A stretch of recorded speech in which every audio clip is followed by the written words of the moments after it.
Well, let's talk to an MEP who's following all this with a keen eye, the UK Independence Party leader Nigel Farage, who's in Brussels for us now.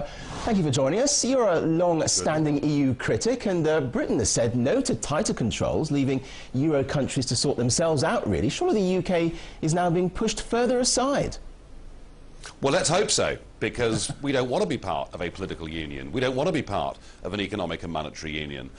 What David Cameron has done is to say, look, can we have some small concessions, please? President Sarkozy told him to take a running jump, and he's vetoed the treaty. So on the face of it, I should be cheering David Cameron and say, isn't this marvellous that a British Prime Minister has finally stood up and said something? But of course the reality is that these 17 countries are determined to press on with this Euro project, mistaken though I believe that is.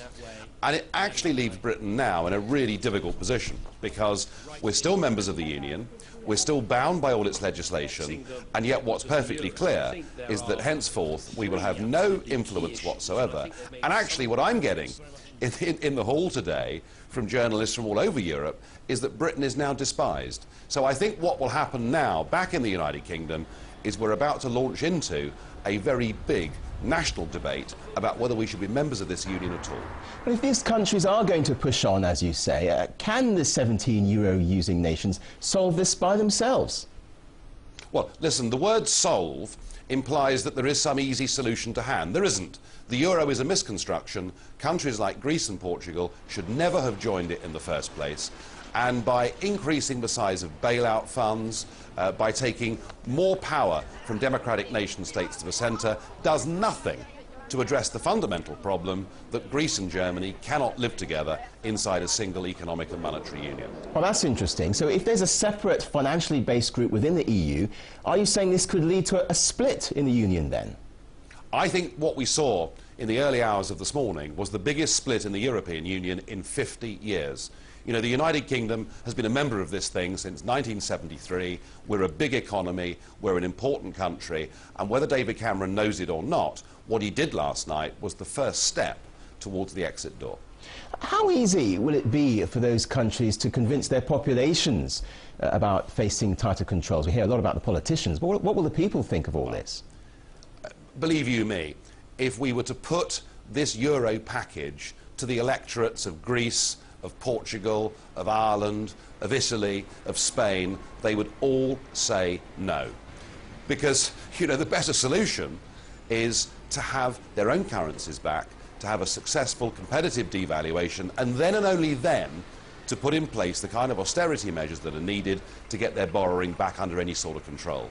And really, these countries now find themselves, these electorates find themselves trapped inside an economic prison that is called the euro. Their democracy has been stripped from them, and my fear is that the kind of civil disobedience and civil disorder that you've already seen on the streets of Greece will multiply.